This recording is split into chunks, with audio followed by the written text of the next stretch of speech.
I am Deepa Jain from Government College Kaladera. Good morning students.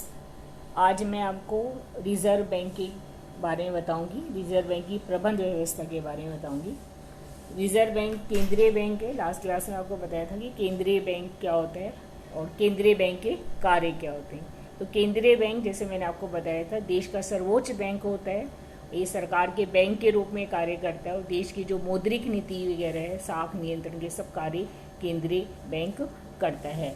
केंद्रीय bank जो होता है सर्वोच्च बैंक होता है। भारत में केंद्रीय बैंक जो है वो reserve bank of India. Reserve bank of India की स्थापना, आरबीआई की स्थापना 1 अप्रैल 1935 को की गई थी। शुरू में इसकी जो स्थापना एक निजी बैंक के रूप में हुई थी, जिसके अंदर 100 रुपये वाले 5 लाख अंश में विभाजित थी और केंद्रीय सरकार के पास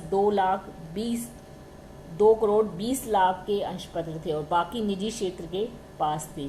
तो जो निजी, इसमें जो गवर्नर, डिप्टी गवर्नर की जो नियुक्ति है वो निजी अधिकारियों के द्वारा की जाती थी। इसका पूरा संचालन जो है वो सरकार अपने हाथों में रखती थी।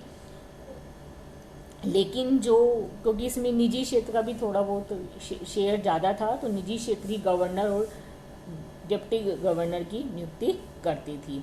लेकिन उसके बाद 1949 में पूरे देश में जब आर्थिक मंदी, 1945 में विश्व युद्ध के और आर्थिक मंदी के बाद पूरे वर्ल्ड में अनेक राष्ट्रों में केंद्रीय बैंकों की राष्ट्रीयकरण किया जाने लगा। तो परिणाम स्वरूप भारत में भी केंद्रीय बैंक का राष्ट्रीयकरण किया गया और इसको एक अधिनियम पास करके सरकार ने अपने हाथों में इसका पूरा संपूर्ण जो अधिकार है, सरकार इसको अपने हाथों में ले लिया और इसको सरकारी बैंक में कन्वर्ट कर दिया। जो अंशधारी थे उनके 100 रुपये के बदले उनको 118 वाले जो जितने भी शेयर्स उनके बनते थे उसका भुगतान कर दिया, उनको क्षतिपूर्ति के रूप में दे दिए गए।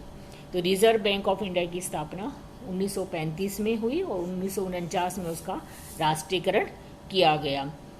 रिजर्व बैंक की स्थापना का जो मुख्य उद्देश्य वही जो केंद्रीय बैंक के थे, एक तो देश में मुद्रा और साख नीतियों में समन्वय स्थापित करना, रुपए के जो आंतरिक मूल्य और बाह्य मूल्य दोनों में समन्वय लाना और स्थायित्व रहना, ऊंचा उछन ज़्यादा ना हो, उसमें स्थिरता बनी रहे, बैंकिंग व्यवस्था को सुदृढ़ करना, संतुलित करना, पूरे देश की व्यापारिक बैंकों के नगद कोष है उनको कलेक्शन करना, उनको सुरक्षित रखना, मुद्रा बाजार का विकास करना, कृषि और उद्योग के लिए साख की व्यवस्था करना, सार्वजनिक क्षेत्र जो हमारा सरकारी क्षेत्र था उसके लिए भी उचित वित्त और ऋण की व्यवस्था करना, देश में मौद्रिक नीति का घोषणा करना ताकि देश में साख नियंत्रण पे कंट्रोल हो सके, साख पर कंट्रोल हो सके, और सरकारी बैंकों की स्थापना और विकास करना और समय समय पर आंकड़े और जो भी सूचनाएं प्रकाशित करना, इन सब के लिए रिजर्व बैंक की स्थापना की गई।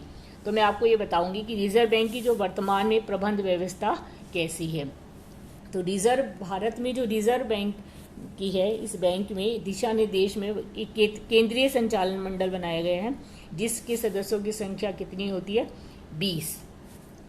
तो केंद्रीय संचालक मंडल में मैनेजमेंट और प्रबंध में इसमें सबसे पहले एक गवर्नर है और 4 उप गवर्नरों की नियुक्ति की जाती है।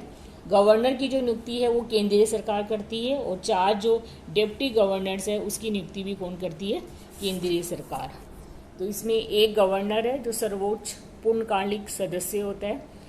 इसकी जो गवर्नर की जो कार्यकाल होता है वो 5 वर्ष का होता है। डिप्टी गवर्नर जो 4 हैं उनका भी, ये भी पूर्णकालिक अधिकारी होते हैं, परमानेंट होते हैं और इनका भी कार्यकाल 5 वर्ष के लिए होता है। इसमें 4 संचालक, उसके बाद 4 संचालक हैं। संचालक जो होते हैं टोटल 15 है, उसमें से 4 संचालक 4 स्थानीय मंडल में एक केंद्रीय सरकार द्वारा मनोनीत किए जाते हैं। केंद्रीय सरकार 10 संचालकों की नियुक्ति करती है जो विभिन्न क्षेत्रों से होते हैं। विभिन्न क्षेत्र जैसे उद्योग है, कृषि है, सहकारिता है आदि के विशेषज्ञ इसमें नियुक्त किए जाते हैं। तो 10 भारत सरकार द्वारा मनोनीत हो गए, 4 इसमें स्थानीय मंडलों द्वारा मनोनीत हो जाते हैं और 1 भारत सरकार द्वारा मनोनीत होते हैं। तो टोटल कितने, 15। एक गवर्नर हो गया, 4 डिप्टी गवर्नर 15 और 5 संचालक जो हो गए, टोटल कितने हो गए, 20। ठीक है। तो ये हमारी जो मेन कार्यकारिणी केंद्रीय संचालक मंडल होता है जो इसमें 20 सदस्यों को हम नियुक्ति की जाती है। उसके बाद केंद्रीय मंडल समिति बनाई जाती है। केंद्रीय मंडल समिति का जो मुख्य कार्य होता है वो केंद्रीय जो हमारा ऊपर संचालक मंडल है, केंद्रीय संचालक मंडल है, उसको असिस्ट करना होता है, उसको सहयोग करते हैं। तो सुविधा की दृष्टि से, व्यवहारिक दृष्टि से संचालक मंडल अपने कुछ कार्य इस केंद्रीय मंडल समिति को दे देता है। इस समिति में गवर्नर होंगे, वही डिप्टी गवर्नर चारों, और जहां पर वो सभा हो रही है वहां के संचालक या अन्य संचालक अगर वहां मौजूद है तो वो भी शामिल होते हैं, और इनकी हर सप्ताह बुधवार को एक मीटिंग होती है। उसके बाद स्थानीय मंडल बनाए गए हैं। रिजर्व बैंक ने समय समय पर सलाह देने के लिए 4 स्थानीय मंडल भी बनाए गए हैं, पूर्वी क्षेत्र का, पश्चिमी क्षेत्र का, उत्तरी क्षेत्र का और दक्षिण क्षेत्र का। तो पूर्वी क्षेत्र में जो संचालक मंडल है, हर एक में 5 निदेशक हैं, 5 डायरेक्टर्स पूर्व में हैं, 5 पश्चिम में, 5 उत्तर में और 5 दक्षिण में। इनके मुख्य रूप से जो कार्य होते हैं, एक तो केंद्रीय संचालक मंडल को समय समय पर परामर्श देना, और दूसरा जो भी कार्य केंद्रीय संचालक मंडल इनको देता है उस कार्य को ये पूरा करते हैं। वर्तमान में जो रिजर्व बैंक है उसका कार्यालय मुंबई में है, और इसके 4 जो सहायक कार्यालय है मेन मेट्रोपॉलिटन सिटी में है, एक मुंबई, दिल्ली, चेन्नई और कोलकाता। चारों दिशाओं में इसके 4 कार्यालय हैं। इसके अलावा इसकी 11 शाखाएं हैं, अहमदाबाद, बेंगलोर, भुवनेश्वर, मुंबई, गुवाहाटी, हैदराबाद, जयपुर, कानपुर, नागपुर, पटना तथा त्रिवेंद्रम में है। इसके रिजर्व बैंक ने अपने आंतरिक प्रबंध के लिए भी, रिजर्व बैंक जो होता है उसके लिए रिजर्व बैंक ने अपने आंतरिक प्रबंध के लिए रिजर्व बैंक ने कुछ विभागों की स्थापना की है जो समय समय पर अपने कार्य को कुशलतापूर्वक संपन्न करते हैं।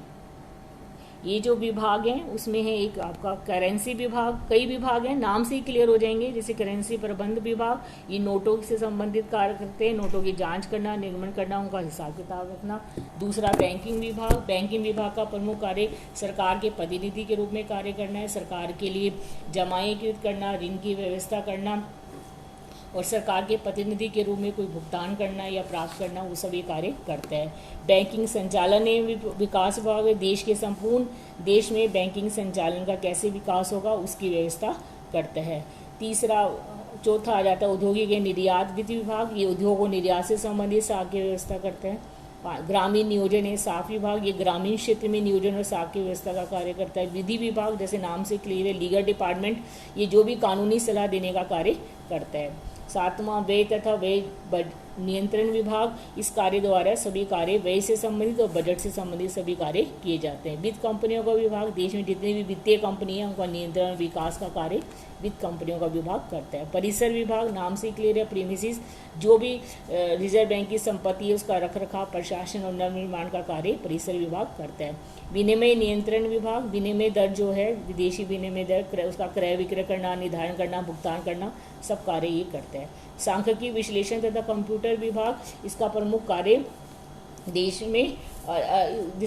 कार्य देश में सांख्यिकी विश्लेषण करना और सूचनाएं प्रकाशित करना है। आर्थिक विश्लेषण है वित्तीय विभाग, ये भी जो भी आर्थिक समस्या है उनका विश्लेषण करता है और नीति निर्धारण में सहयोग करता है। सेवी वर्गीय नीति विभाग, पर्सनल डिपार्टमेंट है, जो भी रिजर्व बैंक के कर्मचारी हैं उनकी कैसे नियुक्ति की जाएगी, प्रमोशन, वेतन, उनका रिटायरमेंट आदि सभी कार्य करता है। साख नियोजन, ये साख संबंधी साखों का, साख मतलब ऋण है ना, ऋण का जो भी नियोजन के संबंधी कार्य करता है। प्रेस संपर्क विभाग, जनता से जो भी संपर्क का कार्य वो करता है।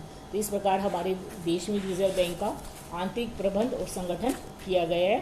ठीक है, इसमें 20 जो हैं 20 इसमें 20 सदस्य इसके संचालक मंडल में, जैसे मैंने आपको बताया 20 सदस्य होते हैं, उसमें बता ही दिया आपको, एक गवर्नर और 4 डिप्टी गवर्नर, इसके अलावा 15 संचालक, और हर क्षेत्र एरिया वाइज इसमें स्थानीय मंडल बनाए गए हैं जिसमें 5-5 निदेशक होते हैं, और आंतरिक इंटरनल मैनेजमेंट के लिए विभाग बनाए गए हैं। हर विभाग अपने नाम से अपने विभाग से संबंधित कार्य करता है।